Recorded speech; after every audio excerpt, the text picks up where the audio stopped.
क्या आपने कभी ऐसा महसूस किया है कि चीजें आपके लिए बहुत अधिक हैं, कि आप ऐसी स्थिति में हैं जिससे बाहर निकलने का कोई रास्ता नहीं दिख रहा है? क्या आप आज हमारी दुनिया में समस्याओं को देखते हैं और आश्चर्य करते हैं कि उन्हें कैसे हल किया जा सकता है? ये सब और अधिक पैगंबर यूनुस उन पर शांति हो की कहानी है। पैगंबर यूनुस का मिशन एक कालातीत कहानी है जो हमें बताती है कि अगर हमारे पास विश्वास है तो कोई रास्ता है। और वो बहुत दुष्ट स्थान बन गया था। यूनुस वहां लोगों के पास गए और उनसे कहा कि वे अपने बुरे रास्ते छोड़ दें और इसके बजाय अल्लाह की ओर मुड़ें। लेकिन उन्होंने उसकी बात नहीं मानी और यूनुस ने उन्हें छोड़ दिया। यूनुस की कहानी में ये पहला मानवीय स्पर्श है। यूनुस की कहानी में ये पहला मानवीय स्पर्श है। भले ही वो एक नबी था, यूनुस अभी भी एक आदमी था और जब वो हासिल नहीं कर पाया जिसकी उसने आशा की थी, तो वो शहर से बाहर चला गया। उसने ये भी महसूस किया कि वो जानता था कि ये लोग किसके योग्य हैं। हम यहाँ यूनुस के साथ पहचान कर सकते हैं, है ना? मानवीय स्तर पर हम अक्सर बहुत जल्दी हार मान लेते हैं और जब हम जो चाहते हैं वो नहीं मिलता है तो हम अक्सर रुक जाते हैं। आध्यात्मिक स्तर पर हम संसार में बहुत सारी दुष्टता देखते हैं और सोचते हैं कि हम जानते हैं कि दुष्टों के साथ कैसा व्यवहार किया जाना चाहिए। कुछ लोग उन्हें दंडित करने के लिए इसे अपने ऊपर भी लेते हैं। शहर को पीछे छोड़कर यूनुस एक जहाज पर सवार हो गया। उसके पास पर्याप्त था और वो अपनी असफलता के दृश्य से बहुत दूर चला गया। एक बार समुद्र में हालांकि एक तूफान बढ़ता है और चालक दल घबरा जाते हैं। इन बुतपरस्त नाविकों को लगता है कि समुद्र के देवता उनसे नाराज होंगे, इसलिए वे तूफान को शांत करने के लिए एक आदमी को पानी में फेंकने के लिए चिट्ठी डालते हैं।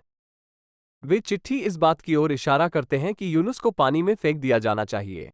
ऐसा एक बार नहीं बल्कि 3 बार होता है और घबराए हुए चालक दल ने उसे ये सोचकर पानी में फेंक दिया कि ऐसा करने से वे अपनी और अपने जहाज की रक्षा कर रहे होंगे।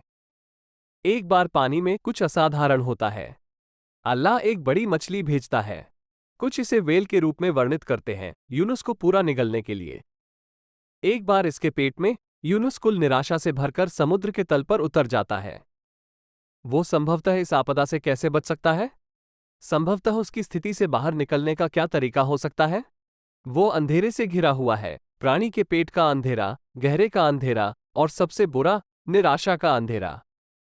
भले ही वो एक धार्मिक व्यक्ति था जिसे पैगंबर बनने के लिए बुलाया गया था, वो संदेह का अनुभव करता है और ये तब होता है जब वो निराशा की गहराई में होता है कि चीजें उसके लिए बदल जाती हैं।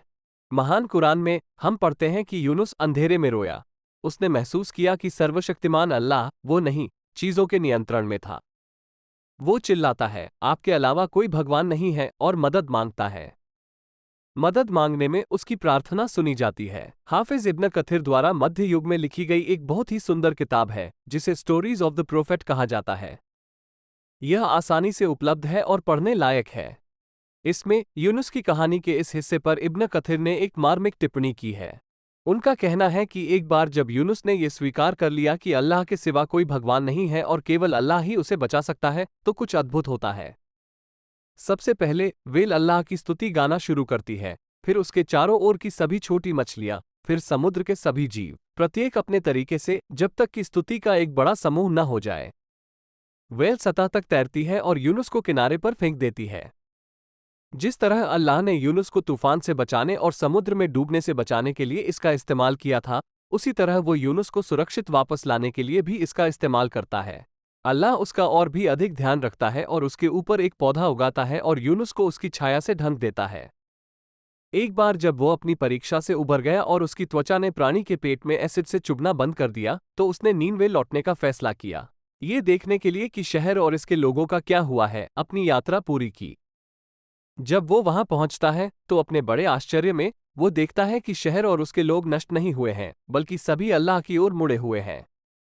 उनका संदेश उन तक पहुंच गया था।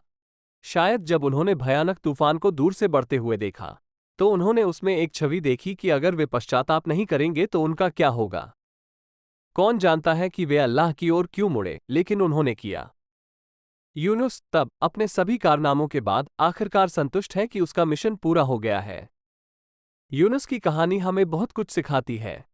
सबसे पहले तो इसे खुद पवित्र कुरान में पढ़ लें। शब्दों के अर्थ पर विचार करें और सुनें कि वे आपसे क्या कहते हैं। यूनुस की कहानी कालातीत है। ये पूरी दुनिया के लिए है और यह हम में से प्रत्येक के लिए है। नीनवे, उदाहरण के लिए, महान शहर और एक महान साम्राज्य की राजधानी, अब अस्तित्व में भी नहीं है। विद्वानों का कहना है कि यह मोसुल शहर से नदी के दूसरी ओर इराक में स्थित है, लेकिन इसके मंदिर और स्मारक चले गए हैं। सारी सांसारिक शक्ति उसी तरह जाएगी। यहां तक कि आज की महाशक्तियां, जो ऐसा व्यवहार करती हैं जैसे कि वे अल्लाह हैं और मानती हैं कि सभी को उनका पालन करना चाहिए, एक दिन मुरझाएंगे और फीका पड़ेंगे, और उनके पहले के सभी बड़े साम्राज्यों की तरह अस्तित्व समाप्त हो जाएगा। याद रखें, अल्लाह नियंत्रण में है, इस देश या उस देश पर नहीं। अगर आपको हमारा वीडियो पसंद आया है तो कृपया सब्सक्राइब करें और नोटिफिकेशन बेल को सक्षम करें और दूसरों को भी सिखाने के लिए इसे साझा करें।